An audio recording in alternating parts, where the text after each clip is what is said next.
5 weeks ago on the Fix SLP podcast. You'll never be able to say you hold the CCC again. I got a warning the other day. Fear, fear, fear, fear, fear.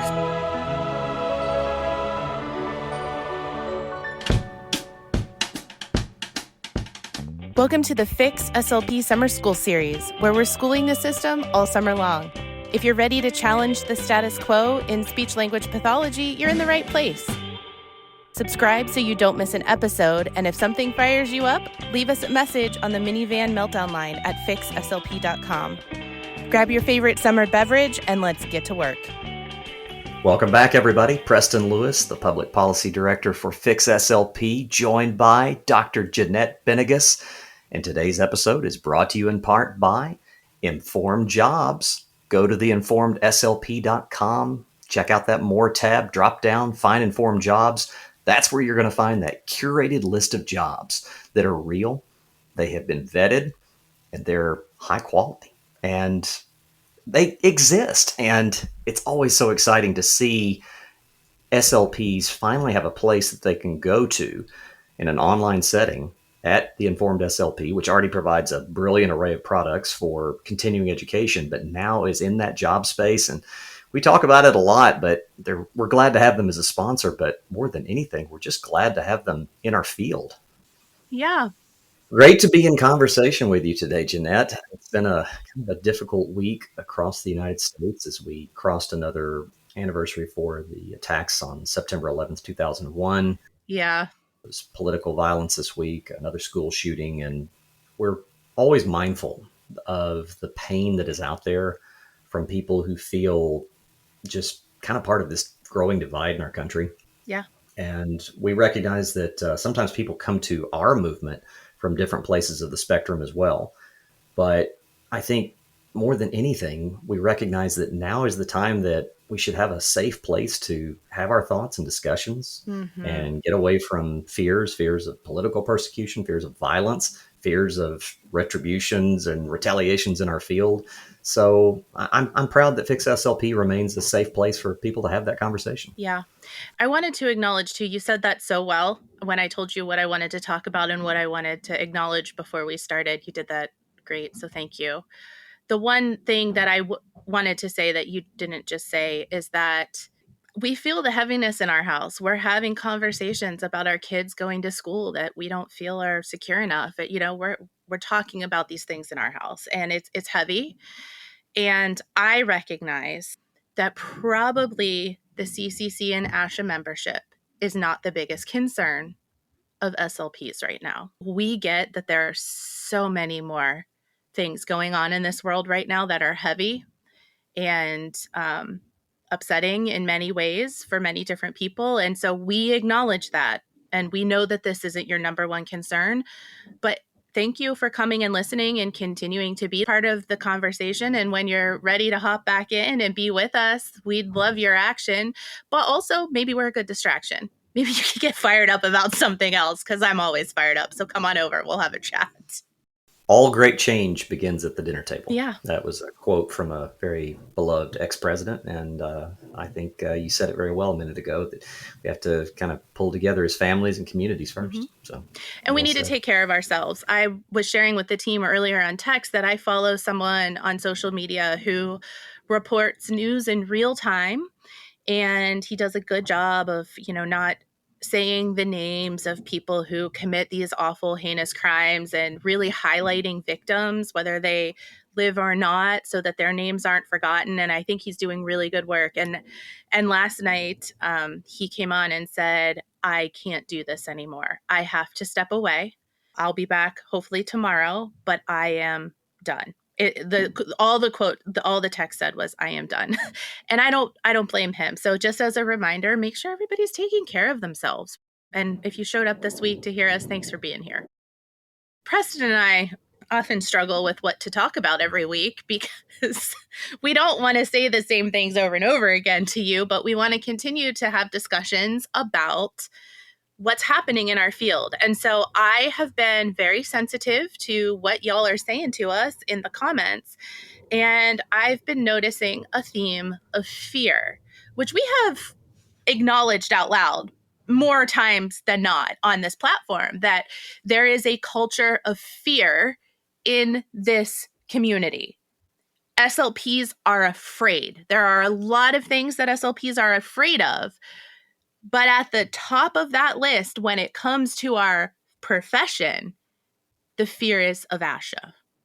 And I think it's getting better thanks to us and the work all of you are doing, but it is still there. It is still real. And we need to keep talking about it. And so what I've been saying to people as I see these comments is, well, what are you afraid of? Because putting these fears out in the open and talking about them is important, because fears are valid. We have those for a reason. That's our body telling us something's wrong. Fight or flight. Our body's doing what it's supposed to be doing. So why are those fears there? So let's get to the bottom of it and talk about it, because some of those fears and concerns are very justified. Some of them are a result of the rhetoric and the lies and the gaslighting we've all heard or undergone for decades, or are the result of misinformation. And so most of the time, people do not respond to that. And I'm not being challenging. You hear my voice. I'm saying, let's talk about it. Let's get to the bottom of this, because if you have that fear, so does somebody else. And so yesterday, I know my fixer husband so well. I knew this man was not going to look at my Instagram stories. So I went to stories and I asked you all about your fears. And sometimes you guys respond to things in droves, and sometimes you don't respond at all. And I was really hoping that yesterday was one of those times when you responded in droves. And holy cow, have you guys come out to play? So I was sharing your responses all day yesterday in the stories. Our stories, we have a ton of engagement. A regular post or reel can get over 50,000 views. I can see on our stories that as of right now, like that original post, I can see has less than 1,300 views. So many of you haven't seen this stuff. So we're going to get this together in a reel and we're going to talk about it all today so we can reach more people. And so my plan was, I'm going to post these and then I'm going to ask Preston to respond to them, because he hasn't seen them and he hasn't seen my answers. And then if our answers don't match up, or if there's missing information, then I will just jump in and fill in the gaps.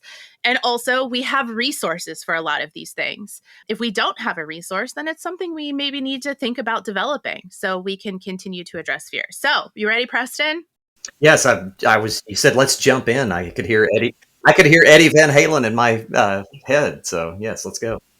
Preston, the first fear, even though I put it in stories as the very first thing, it probably came in 15 more times, is the Praxis.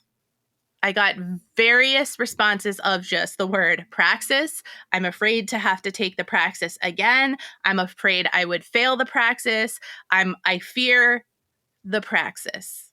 Yeah. What are our thoughts on that? Well, I sort of wonder, like, you've seen those polls that indicate what are people's biggest fears. And the number one biggest fear that people have is public speaking. Number two is death.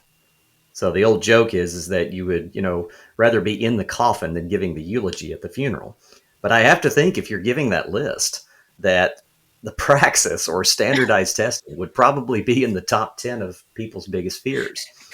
And yet, I suppose, and you and I did this sort of thought exercise a couple of months back when Praxis was front and center in the issue set of our community. You had taken it twice, right? Yep. First time you had to, didn't meet the bar and you had to retake. I took it one time. And I think in my life, I took the ACT twice. I took the GRE. Were these things that I felt dread about? I personally didn't, but I'm empathetic to people who did. But I guess I would ask the people who fear it, how many times have you taken it? And I think it's just a fear that we might fail. And at its end, it's a fear of rejection. Mm-hmm. But in the end, I have never met a single SLP that said, damn, I got through grad school and I took the Praxis 5 times and I never could pass it. So I'm, now bagging groceries over at Aldi. I understand that that's there, but kind of like dealing with phobias. I have a phobia of, really high places. And it's a phobia I worked on. I did a lot of desensitization on. And, am I going to go on top of the observation deck at the Empire State Building or in the CN Tower in Toronto? Hell no. But sometimes you have to think about those fears. Like, if I'm walking across a pedestrian bridge over a ravine, I have to ask myself, in the 200 years that this bridge has been here, 150 years, has anyone ever fallen off this bridge? Has this bridge ever failed? No, it hasn't. So that's what I would say to people that have that fear of this test. Is that fear rational? Because that really is the psychological approach here. And we can get into the praxis, but I look at this as like a phobia like any other. And if you want to let your phobias force you into a relationship where you're going to pay $7,500 over the course of your career for somebody saying, oh, you're competent. Well, okay, you can do that. Or you could actually face your fear and try to live beyond something and not just pay to validate that fear or to avoid that fear. Yeah. Let's go to the next one. I might need it in the future, and it's going to be hard to get it back. It as in the CCC. It's the praxis test. It's a little bit higher penalty fee to reactivate. Mm-hmm. But Jeanette's going on about the educational standards. You're kind of where you were is where you were. You can't, it doesn't change. Maybe it did a long time ago, but we've sort of unmystified that one. Yep. And so, if you think you need it back, and this is the thought process that I went through. And, certainly praxis could be an element for me if I was to relocate. But, I sort of thought, why would I go back? If there's an employer out there that can't delineate what this thing really is, then is that an employer that's really kind of forward looking? So I think that as a veteran SLP, which most people that would be asking themselves this question would be, or at least have some years of experience, why would you want to go back? And if you did, you pay the penalty and you take the test. Mm-hmm. Yeah. Unless you live in Hawaii, you're already keeping up your CEUs. So you'll already have that taken care of. That's the third piece. So we actually have a resource for this. We have done a reinstatement podcast actually not that long ago. I will link that up in the show notes, but we talk about everything that's required to reinstate. And we talk about the myths that are no longer the case. We do hear stories a lot of people having to take college courses, and those only come into play when you've never held the CCC. And we will be addressing that in content coming up. There are going to be standards changes. ASHA has announced 2028 as the year that those will occur. So I think if they haven't come out with them yet, I haven't looked, we will be able to look at what those are and help you with some informed decision making if you've never held the CCC, because we have a lot of new grads in that situation right now who are trying to decide. And so by 2028, that would be the time you would be making a more permanent decision. So that's a podcast for another day, but you're not retaking coursework. You're not redoing a CF. All of those things are if you've never held the CCC. But it's actually not that hard to get the CCC back. It's actually a savings if you're going to be without it for more than 3 years. So let's go to the next one, Preston. This person said, I already dropped mine, but before I did, my fear was my competence being questioned. Wow. That's kind of like the signature thing that we hear about, how do I sign my name? And, I just signed my name and SLP. And I have never thought of myself as competent based on something that ASHA hands out to me. I have told this story to Jeanette, and we can talk about it today. I read a while back, somebody said, well, it'll delegitimize my practice. I won't be seen as competent. In my I think I was probably about 12 years in as an SLP. I got divorced. And the only time over the 12 years of practice I never had a patient ask me what that meant. I never had a colleague ask me what that meant. SLPs knew, but, okay, so what? The only time I was ever asked about it was by my ex-wife's divorce attorney. And she was just trying to establish some things about my career. And she said, what is a certificate of clinical competence? And I remember at the time, I was like, it's something I pay for every year that I don't know why I pay for it. It's just something we all have to do. And that was, of course, pre-Fix or me. But it was rather telling that in the course of 12 years of being an SLP, the only person that ever asked was my ex-wife's divorce lawyer in court. So, I mean, wow. I look at yourself as an individual. Look at yourself from your clinical outcomes. Look at yourself from your patient satisfactions. You're buying letters. At the end of the day, do I feel like I'm a better Wheel of Fortune player because I bought more vowels from Vanna White? No. It's a construct, And, there's some of us who don't care what other people think. And then there's some people who were just created differently, that you very much do care what other people think. And so I think out of the three we've done so far, this is the one that really gets me in the gut and makes me feel for people who feel this, because it's real. Because especially since we've talked about this before, we work in a profession full of women, and women judge each other, right? And so there's this hierarchy of I'm better than you because. And what was shocking to me when this platform started, and Preston, this was even before you, were the amount of women who reached out to us, never a man, the amount of women who reached out to us and said, I have never had the CCC, or for whatever reason, I lost my CCC, or whatever. They had kids, it was going to be too hard to get it back, or whatever in those times. These were all more seasoned clinicians that we were hearing from.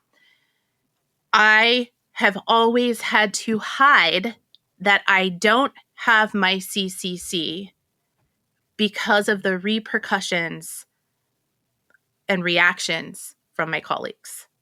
That I have lived decades hiding that I don't have this thing because other SLPs judge me. And I don't want to go through that emotion of not being good enough. It's real.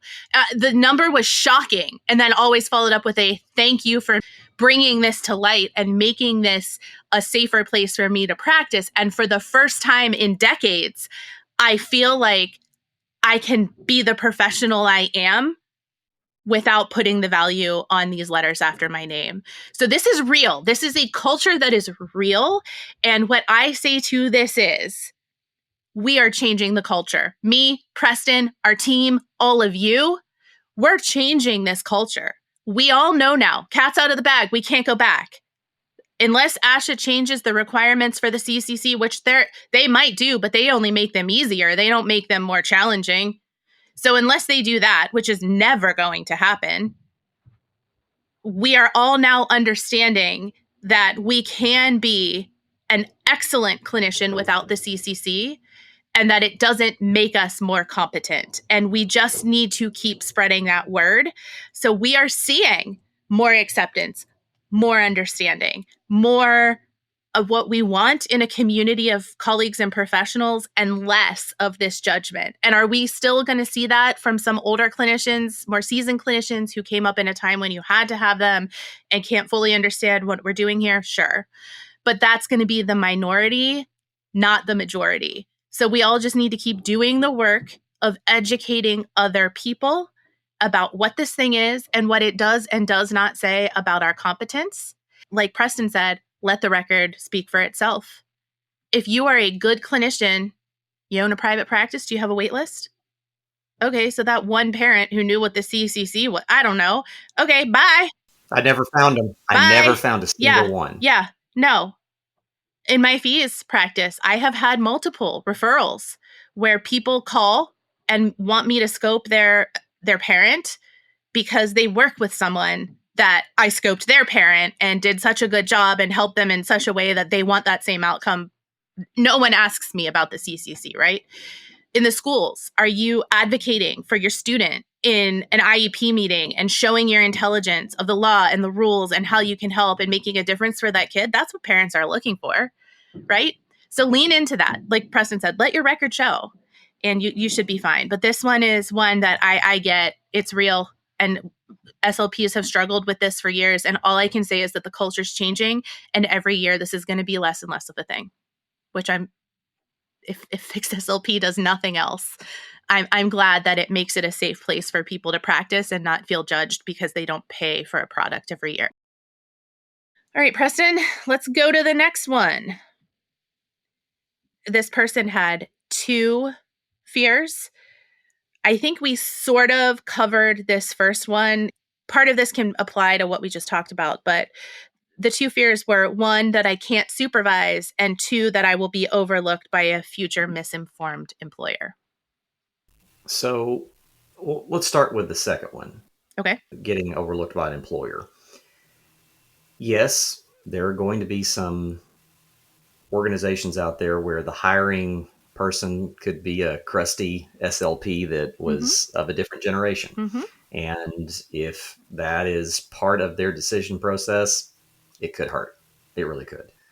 But there are many organizations that are trying to fill a need, and they are trying to help their patients and serve a population.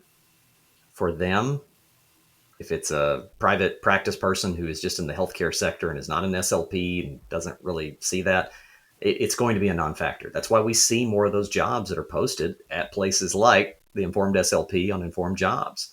The data is bearing that maturation out. Mm-hmm. It's a valid concern. I think so too. In some settings and places. I still think that it is. And I heard from a SLP in my home state last night and had a great email exchange. People have to get there on their own through this. Believe me, I feel great.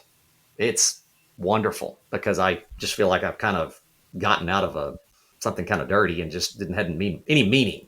But everyone has to get there on their own, and you have to be confident where you are in your career and to say, I can move past this. And if I have to go back, for some reason, I can go back because I'm not going to let my fears rule me. So I would say that on the part about the employers. I'll let you weigh in on that, and then we can talk about supervision, Jeanette. I said the same thing. This is a valid fear. And there was another one that I haven't posted yet who said, I will eventually let my CCC go. I just don't think there are enough jobs available yet for that to happen. And so, yes, this is a thing. It's a concern. You need to look in your area to see what kind of jobs are available. If you need to change jobs, does it look like you're going to be able to find something? That you need to look at that. Like I said, informed decision-making. I said this at the beginning. Informed decision-making is important. As you're making this decision, you need to do what's right for you. We get a lot of flack that we tell people to drop their CCC. Well, yeah, no, we're not telling you to drop your CCC. We're telling you, do your research, right? And so you do need to look into that. That is a legit thing that you need to look at.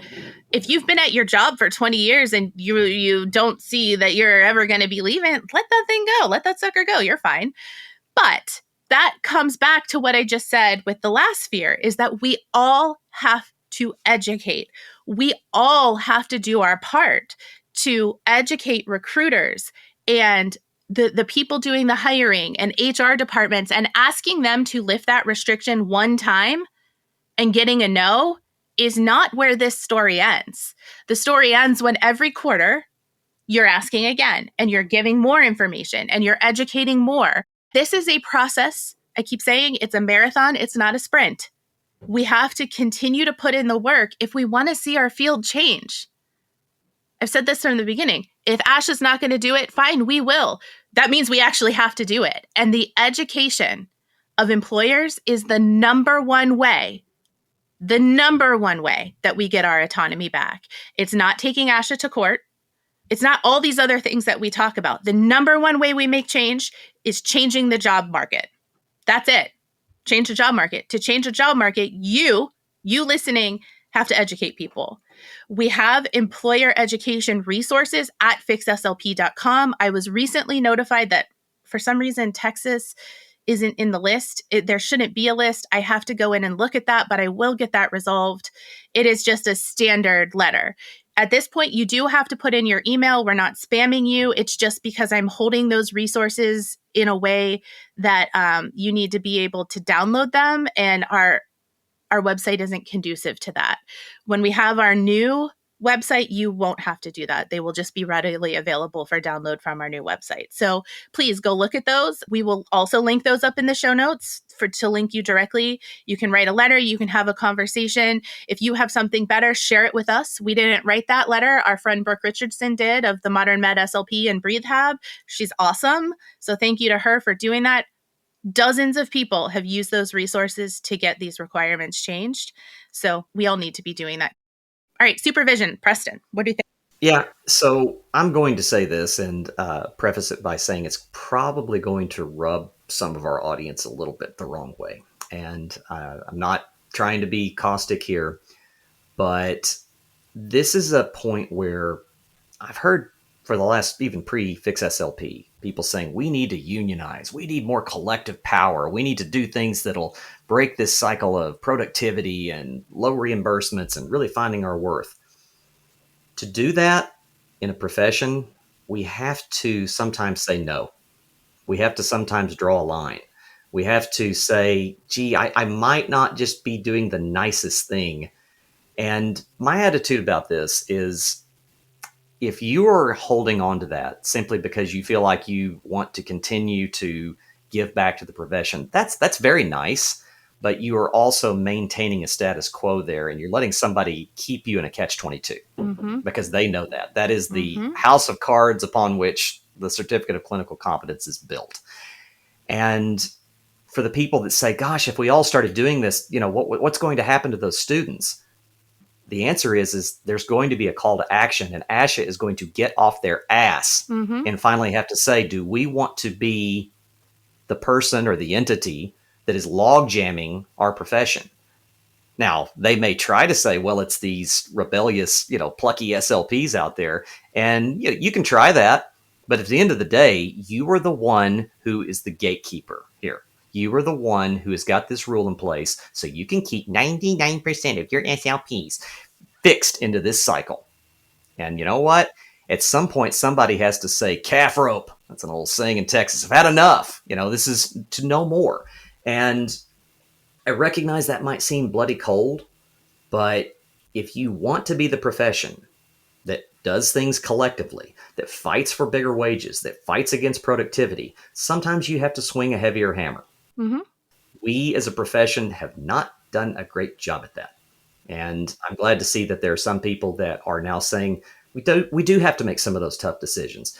Folks, I mean, this gets to some of our core basic psychology of people pleasing, of trying to make everybody else happy.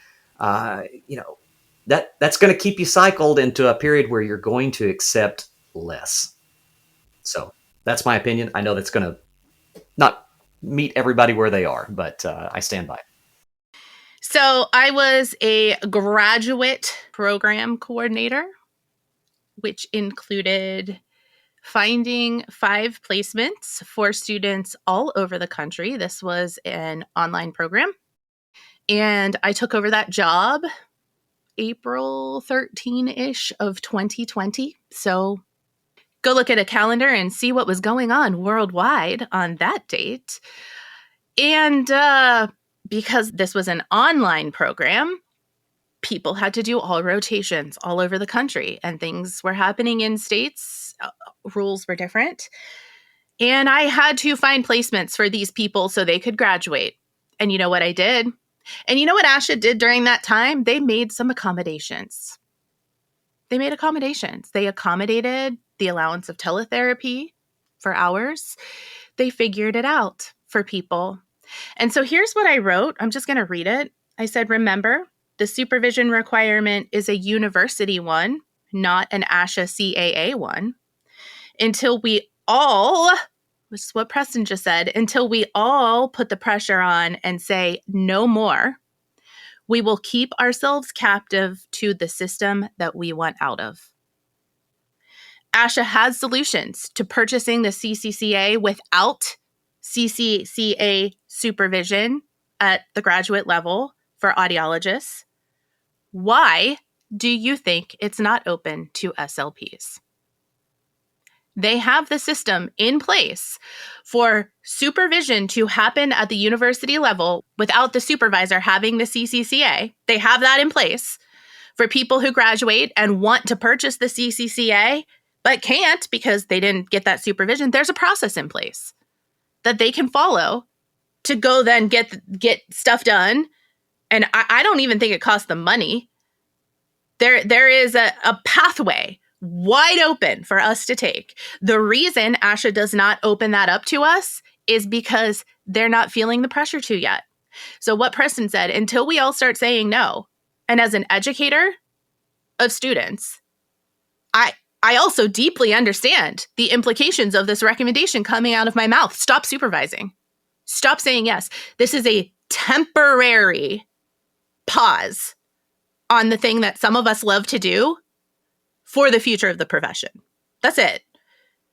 Universities will figure this out. ASHA will figure this out. ASHA has a way. ASHA has a way. But they're never going to open that way because it's going to hurt their revenue stream. The only way it's going to change is if these students can't apply for the CCC, because that will also hurt their revenue stream. And also, it is illegal for a third-party private company to impact one's ability to work in the United States of America.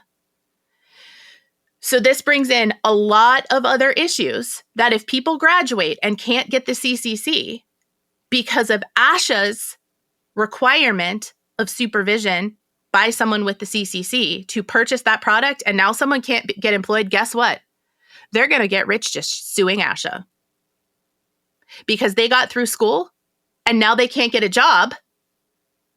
And a third-party company is impacting their ability to be employed in the United States of America. We have a podcast on that. I will link it up in the show notes. And with that, Preston, I'm having a really good time doing this. I think this is a great episode. We are halfway through. I might be getting braces, so I got to go check that out right now. We have to stop. So do we want to try to meet later on this weekend and finish this up?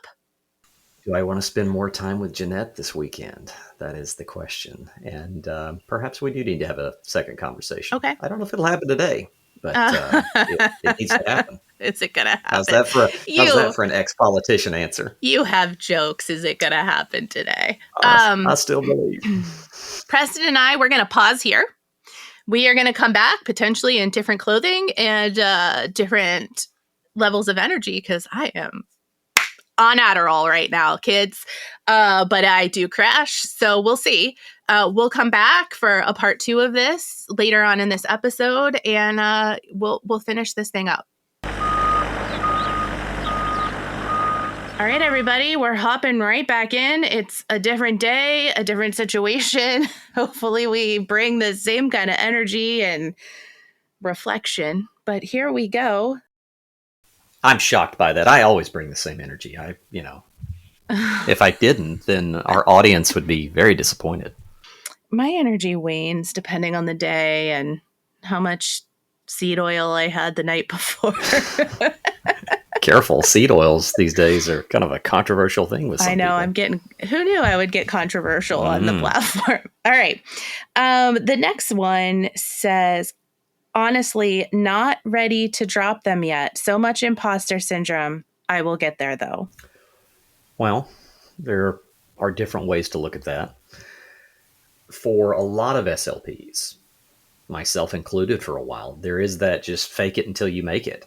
And it probably took a year of me just kind of wandering through the aimless desert of really terrible copies of the leader, awful notes that I had from, professors that I had that had no practical clinical application where I was, and trying to say, okay, well, hello, Mr. Jones, this is how we do speech therapy. And Mr. Jones saying, get the hell out of my room, until I realized that there are functional ways upon which I could find things that worked. And a lot of those things I found myself. Everybody's going to have a different journey, but I'm assuming what this SLP meant by imposter syndrome is that fake it till you make it. And that is a longer window for some people in this field. For me, it was about a year. And then you realize, okay, I can do this. I was trained to do this. I do know the inner workings of the anatomy. I understand the etiologies behind these things. And you find your clinical groove. However, there was never a point for me, Jeanette, and perhaps, granted, I am different than many SLPs in a very fundamental way, but I never thought about myself as finding identity based on 3 letters that, I was told in graduate school, oh, well, you just got to do this, like as if it was a license. I didn't really understand the delineation of it, but I stood by my training. I stood by my instincts. I stood by the outcomes that I was seeing day to day. And I never thought, gee, if somebody took these letters from me, would that really matter? What does that mean at the end of my signature other than I'm like a lot of other SLPs? That's the thing that gets me sometimes when I look at these conferences where, they're going to talk about speech language pathology and every person is MS, CCC, SLP, CCC, SLP. And it's like, I don't know, after a while, I feel like we're a bunch of lemmings. Where are the distinction on this? So do we all just march along with this same drumbeat? And what does that drumbeat mean? We don't have a national licensure. And I think a lot of SLPs may still be under that illusion. But if your imposter syndrome is hiding behind letters, I really think that that's something you should work through professionally. Mm-hmm. Yeah, this person said I'll get there though. So okay. You hit on what I was going to say, not so much the first part. I think this person maybe was or is, and we're just assuming because it doesn't explain, but the feeling of what will I be without the CCC? What will they do when they find out, and that the CCC is maybe giving a false sense of security? So here's what I wrote. You're already braver than you think. Imposter syndrome just means you care enough to do well, and that strength will carry you when you're ready. Yeah. And then I just suggested, in the meantime, think about waving goodbye to the ASHA membership. You can also, I didn't say this, but you can also start signing without the CCC. So you'll get there. All right, Preston, here's another one. I liked this one. I've been having a conversation with this person in DMs now. I started a new job that requires them. I'm afraid to speak up because I already have such a big mouth. That's the fear. Afraid to speak up, new job. I guess I would translate that as it's seen as a real bold move to do that. Mm-hmm. And or one that has a lot of bravado and you're outspoken, you're a pain in the butt at that point. It's just letters. It really is. It's once you understand that construct. I think that there's a difference. It's funny. I was talking with my daughter last week, who is in the 8th grade. And that's a fun time. I mean, I wake up in a cold sweat thinking about adolescence, and she's gone, into 8th grade. And there are those things that are difficult for her, teachers that are very strict sometimes and, getting onto the kids. And she's a good kid, but she's a rule follower. And I find that the manners in which I've taught her, she's, saying, I'm sorry all the time and trying to really people please. And I had the conversation with her last week about the value of not being a doormat, not people pleasing all the time. And she asked me for some examples, which I always view as a good thing. That means she's listening. Mm-hmm. And I cited situations professionally where I took a stand at work and said, no, I'm not going to visit 4 skilled nursing facilities in one day and see all these people for 15 minutes a whack. It's not good clinical practice. It's not good for my own mental health. And my daughter was able to recall some of those times where I did take a stand and what I went through because I talked about it at the time. And so I bring all this forward to say that, yeah, we want to be people who are affable. I'm an affable person. I tend to find the conflict is something that can be managed and to try to find consensus among people.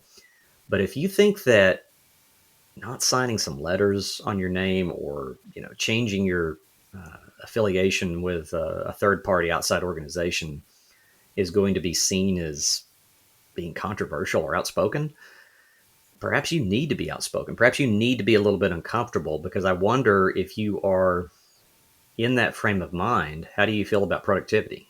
How do you feel about caseloads that are just so onerous that you know that you're not providing the best services. Not speaking to this individual clinician, their circumstances may be different. But I think for some that have that defense, they really should try to ask themselves, if I'm this guarded on this front, what else am I holding back on? I just joked around with this person. I said, maybe wait until your third week. But then I did say we could. Definitely do not come in hot. We keep saying this is a marathon, not a sprint. Feel it out. When the time's right, then just pounce. But you never want to go into a new job like that. You can know in your head, okay, this is something that's going to need addressed, but you just wait. Just, that it's a problem. Don't wait forever, but, feel it out. Who's the right admin to go to? Do you have any allies there that you can do it together? And get a strategy and then go do it. So that was my suggestion. I have this one and then one more. And this goes along with the theme of this. The theme of this episode is fear. Obviously, that's why we're doing these. This person said, grad school taught me to fear the field. I've been shocked at how different the culture really is. And I'll tell you, I said, honestly, it's a great profession. Welcome to the jungle. But, we I think tend to highlight a lot of the negatives on this podcast and on our platform, because we're not here necessarily to make the field look bad, but it needs improved. And you can't make improvements if you don't take it head on. But we all love our jobs. That's why we're all employed. And that's why we're doing this, because we want to leave the field better than we found it. So we actually do like being speech language pathologists. But I'm so happy that this person said, I'm shocked at how different the real culture is, because I took that as sort of a positive. Grad school made me afraid for what I was about to enter, but I'm finding I don't need to be afraid. I don't know. What's your interpretation of that? It's difficult for me to flesh out the interpretation of what it was like for me in grad school versus, this person. I mean, I can just drop the gloves for a minute here or take the gloves off and say, was it a culture of fear that I was taught in school? I would say no, but it was very much a culture of you have to kind of kiss the pinky ring of a certain pecking order. And if you don't, then you're going to find a bunch of angry bitches that are ready to take you down. I mean, that really was what it was. I mean, Truth. I was a student that you go back to, me being just completely impressed into pediatric settings, multiple pediatric settings, not wanting to be there. I understand we all have to have a wide variety of clinical experiences during our grad school time, but just begging, please do not send me into this environment. And they just kept churning me in there. I had 2 public schools, I think, and 3 pediatric clinics. I mean, I was just really not feeling it. Yeah. Okay. I'm going to just read this one because I want you guys to have the numbers. Then Preston may have one, and I have one I want to finish up with. This person's fear was, are there really SLPs out there who don't have their Cs or who don't have the CCC? Scared that I'll be the only one with no one to relate to. And I just said, it's hard to know what's really happening out there when it isn't your personal experience. Here's what we know from our unofficial, very non-scientific Instagram poll from the other day. And I pulled up the numbers and I put it on the response. And from the people who responded just on Instagram, because we got responses on Facebook too, but I couldn't get a results icon that showed all of it. So just on Instagram, 117 clinicians said they're keeping their CCC. And the other 2 choices were, I'm getting rid of it, or I already have gotten rid of it. And collectively, those 2 were 94 clinicians. So that came out to 55% of respondents said, I'm keeping it. and 45 said, I've either gotten rid of it or I'm going to. Now, is this representative of the entire field? No. And that there are plenty of people out there who are doing this. And remember, it's not forever. Last night, I recorded probably a bonus episode where someone reinstated for some really interesting reasons. And, you can get it back pretty easily, according to her. So if you find you need it or whatever, then you can. But there are plenty of people out there doing it. Sometimes you just need to be the first. Take the step forward and say, I'm the one who did it first in this area, and it's been fine. Follow the leader. No, they're out there. And we see these people. It is, I think before the era of Fix SLP, there were some out there, and they were kind of like finding the old funky Volkswagen van out that wanders down the highway, and it's like, wow, look at that. So people have done it before, and sometimes it takes a pioneer. Somebody's going to have to go to Oregon first. Mm-hmm. All right. Did you have one that you wanted to jump in with? I did, because this actually came in over the social media channels over the weekend, and I had one come in yesterday, and I'll actually bring it up and read it. It was something that I think some people might have in their mindset right now. If we drop our C's, does that mean that we forfeit competency reciprocity in other countries? Okay. So granted, everybody's experiencing current issues in our nation differently right now, but there are some people who think, maybe I'll move. Maybe I'll move to Canada, or maybe I'll, I know a friend that recently they got UK citizenship. And so how are you impacted if you decide to become a clinician in another country and seek licensure? And that's the key thing, is that you would be seeking a license. The certificate, and I've done some research on this, while it certainly can be used, just like if you move states, to maybe bypass some paperwork. You might not have to go find your college transcript. You might not have to explain what the coursework there was, or, go to a meeting and present yourself or present a resume. The certificate can be used to bypass some things, but it is by no means a guarantee of licensure. And in many cases, in fact, in most of the provinces in Canada that I've looked up, you will have to take an entry exam to get a license in those provinces. You would likely have to do that if you became a citizen in countries like England or Australia.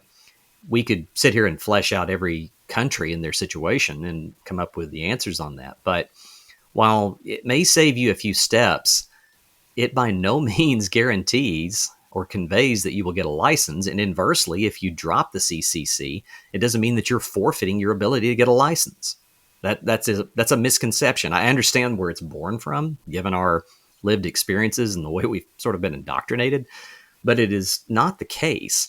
And the last thing that I would challenge there is, since we are covering new ground, for people that say, you might not be able to do this, we are challenging something in that on all of these situations, whether it's a state-by-state reciprocity or it's a moving to a new country, yes, people say, you can present the CCC, but this is an active CCC versus the fact that you'd earned it. That's what we encountered here in Arkansas. Is it was enough just to present your attainment of one at one time, because that's really all that licensing boards are looking for, is that did you do the things to attain your position to become an SLP in this field, the education, the testing that you took, the clinical mentorship or supervision. And yes, it shows that you did all those things. After that, what does it show? It shows that your ability to pay $250 a year to ASHA in perpetuity, or $229 or whatever the hell they're charging now just for the CCC. But basically, we're looking at $250 right now. That's all it shows. That's it. Beyond what your state license shows you, there is nothing else there.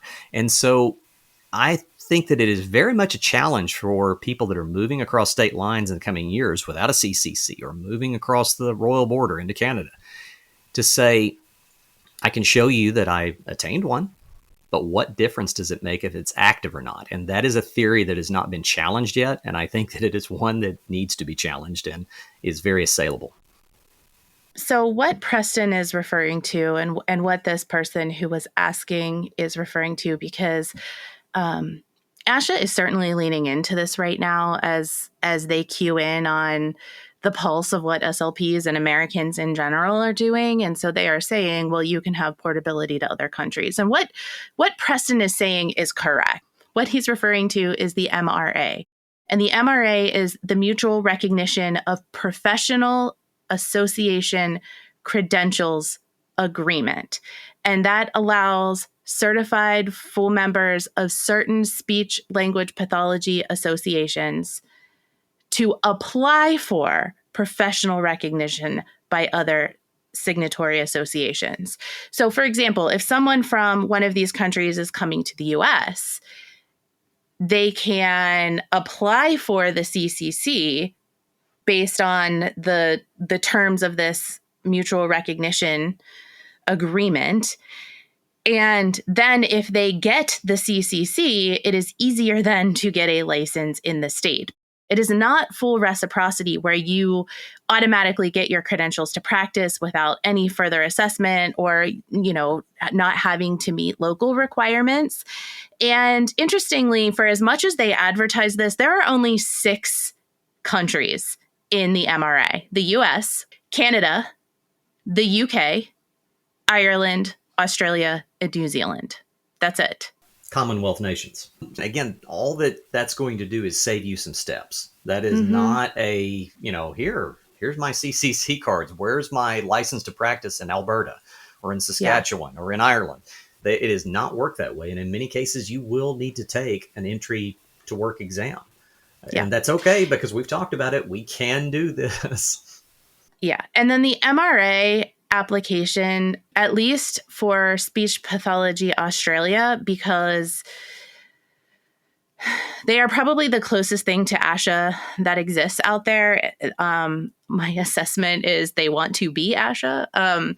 It's a weird kind of relationship. So SPA does state on their application that your CCC in the US must be current. Or you must have membership of one of the other MRA associations. The one that I wanted to bring up to wrap this up was 2 different commenters, and I think this is a really valid fear. The first one, I'm a freelance 1099 SLP, and I don't know what companies in my area will require the CCC. Super valid. And then somebody else said, I'm worried that too many jobs still require the CCC, and I can't drop them yet. These are valid concerns. You have to do your research. Certainly, we are seeing this regionally. I know in Ohio, we're seeing less and less and less and less companies require the CCC. That's awesome. But you can't just sit around and wait to see what happens. You have to put in the work. You have to educate your employer. You have to educate those recruiters who are messaging you. And this stuff isn't hard to do. It takes a few minutes. If you're getting those text messages from recruiters, we all have to take a step forward to make that change. Just like in Michigan, our team, Michaela and Alexa, they changed Michigan Medicaid. Did that automatically mean everyone could let their CCC go? Absolutely not. Just because they changed a policy doesn't mean that 1, their employer was even aware, and 2, that it was like, okay, we're done. No, now the work begins of Michiganders having to show their employers the regulations, show them what's going on, and make the change. So we all have to do this work. This is not Fix SLP, fixing the profession alone. This is us collaborating with everybody, guiding everybody, walking along beside you, and us doing the work together.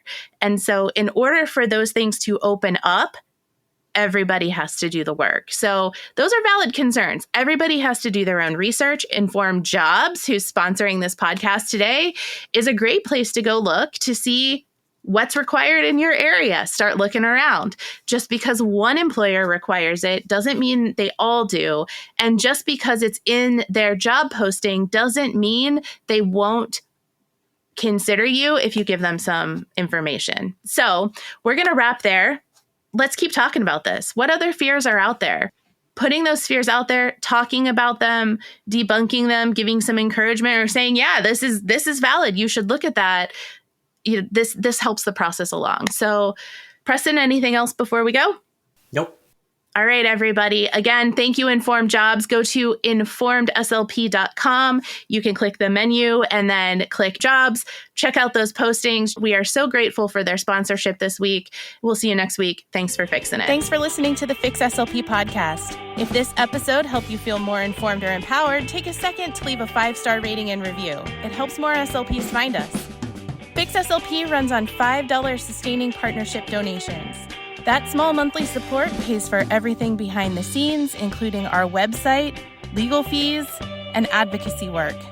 Want to be a part of it? Join us at fixslp.com. Enjoy the sunshine, stay scrappy, and we'll see you next time.